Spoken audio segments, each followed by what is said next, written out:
आप ये समझिए, सबसे पहले तो मैं मोदी जी को बधाई दूंगा। वो विश्व गुरु हो गए हैं। और विश्व गुरु किसकी कीमत पे हो रहा है? सनातन धर्म के प्रति उसके त्याग कर सनातन धर्म को खतरे में डाल के विश्व गुरु बन गए। इन्होंने शेख हसीना जी को यहाँ रखा या नहीं रखा, ये इनका निर्णय है। वहाँ पे सनातन धर्म पे इतना बड़ा लोगों का आक्रोश है, उसको आप विश्व गुरु होने के नाते आप उस पर कोई आपके पास नियोजन नहीं है। कनाडा में आप जाइए, वहाँ पे खालिस्तानियों का आवाज़ उठी, वहाँ पे भी सनातन धर्म को धोखा चल रहा है, उसकी आपको कोई परवाह नहीं, आप विश्व गुरु हो।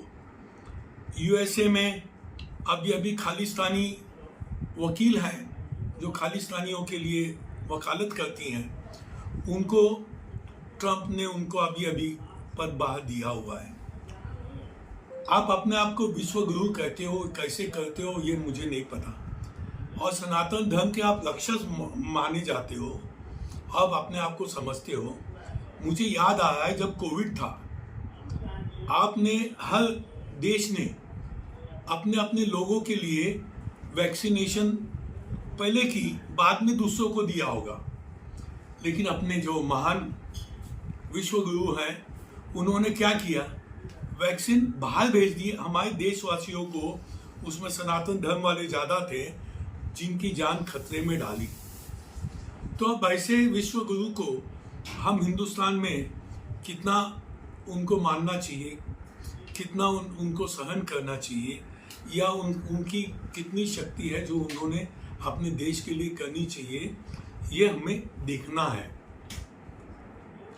सवाल एक और भी आ खड़ा है कि भारतीय जनता पार्टी के सीधा आरोप लगाते हुए कहे हैं कि हम लोग आक्रोश आंदोलन कर रहे हैं बांग्लादेशी के हिंदुओं के प्रति जो अत्याचार हुआ है। तो क्या महाविकास आघाड़ी क्यों नहीं खड़ा हो रही, हमारे साथ क्यों नहीं? पार्टी अपनी जगह पे है, ऐसा इनका बोलना है। मुझे याद आ रहा है विश्वास कवि जो है, क्या नाम, विश्वास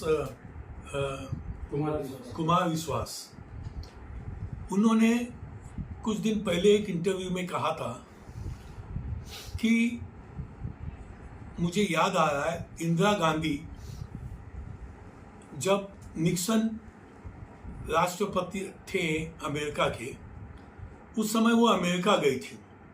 हालांकि उस समय का भारत देश और आज के भारत देश में बहुत अंतर है। उस समय का भारत देश यहाँ से भूखमरी थी, गरीबी थी, देश में कुछ इतना था नहीं कि आप मुकाबला कर लो बड़े देश का। लेकिन यो यहाँ से अमेरिका गई, यूएनओ की मीटिंग में गई, वहाँ पे राष्ट्रपति ने वहाँ के उनको बुलाया नहीं था, लेकिन सब राष्ट्रपति को अमेरिका के मिलने जा रहे थे। तो उस समय उनके साथ में मेरे ख्याल से मणिशंकर अय्यर या कोई थे, उन्होंने इंदिरा जी को बोला कि चलिए अपन मिल के आते। उन्होंने कहा नहीं, आप उनके लिए वकालत करने यहाँ आए कि भारत के हो। उन्होंने बगैर आमंत्रण के ना गई और वहाँ से वैसे ही लौट के आ गई, जबकि उस समय भारत में कुछ था नहीं। आज भारत के पास सब कुछ है। ये मैं नहीं बोल रहा हूँ, ये कुमार विश्वास का कहा हुआ है। आज भारत में सब कुछ है। हम इतने मजबूत हैं कि हमारे बगैर आज अगर हम तय कर लें, कोई देश विकसित नहीं हो सकता है, क्योंकि हम सबसे बड़े।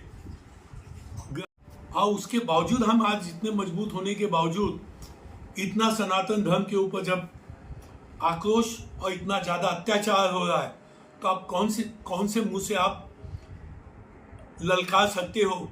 इंदिरा गांधी ने तो पाकिस्तान को तोड़ दिया, बांग्लादेश बना के दे दिया। आपकी आवाज कहाँ है जो आप बताते हो आग दिखा देंगे? आप कोई देश आपके साथ में नहीं है, ना पड़ोसी देश है, ना विश्व के मजबूत देश है। आप कौन से दुनिया में हो कि विश्व गुरु आप हो? हमारे ख्याल से आपने ये कहना बंद कर देना चाहिए। आपको शर्म आनी चाहिए और चुल्लू भर पानी में डूब मरना चाहिए अगर आप सनातन धर्म को बचा नहीं सकते हैं। और आप अपने फायदे के लिए कि वहाँ पे अडानी बांग्लादेश में चल जाए, उसके लिए आपने मैडम को यहाँ पे रोक लिया, सिर्फ अपने मतलब के लिए और सनातन धर्म को त्याग करने के लिए। ऐसे में को नेता और सनातन धर्म को चाहने वाला मुझे बिल्कुल कबूल। जयकांत शुक्ला जी, एक सवाल है कि भारत देश के ऊपर जब संकट आए तो क्या उस समय उस विपत पर क्या भारतीय जनता पार्टी, महाविकास आघाड़ी जो पार्टियां हैं, अदर और भी कोई पार्टियां, क्या इसमें राजनीतिक होनी चाहिए नहीं होनी चाहिए, इस पे आप बताइए। नहीं समझा मैं किसमें। जिस तरह से भारत देश में किसी तरह का आपदा या संकट आ जाए तो उस समय सभी पार्टियों को एक होना चाहिए या उसमें भी राजनीतिक होनी चाहिए? 100%। अगर नरेंद्र मोदी कुछ ऐसा करें तो 100% महाविकास आघाड़ी साथ में रहे। ये कुछ करना चाहिए, सिर्फ बोलना नहीं चाहिए, पहली बात। और जहां तक देश प्रेम की बात है, जो आपदा के लिए पैसे रिजर्व बैंक में रखे थे, कभी कुछ हो जाए उस पैसे को भी इन्होंने खर्च कर दिए हैं। इन्होंने देश में कुछ जो विकास किया था उसको बेचने का काम किया इन्होंने।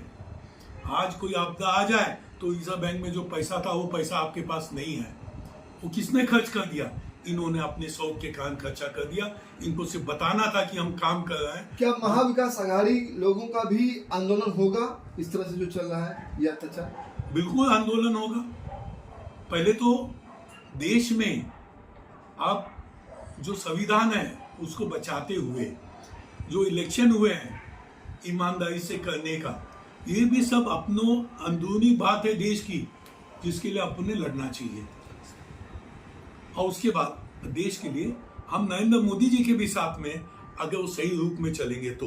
सर, कांग्रेस के आप पुराने नेता हो, जिस प्रकार से बार बार ईवीएम मशीन पर बात लगाए जाते हैं, उसको लेकर देश में एकजुटता तो है, लेकिन इनका ध्यान जो है ना सिर्फ अडानी प्रोजेक्ट्स में है। बांग्लादेश में क्या हो रहा है उससे कोई लेना देना नहीं।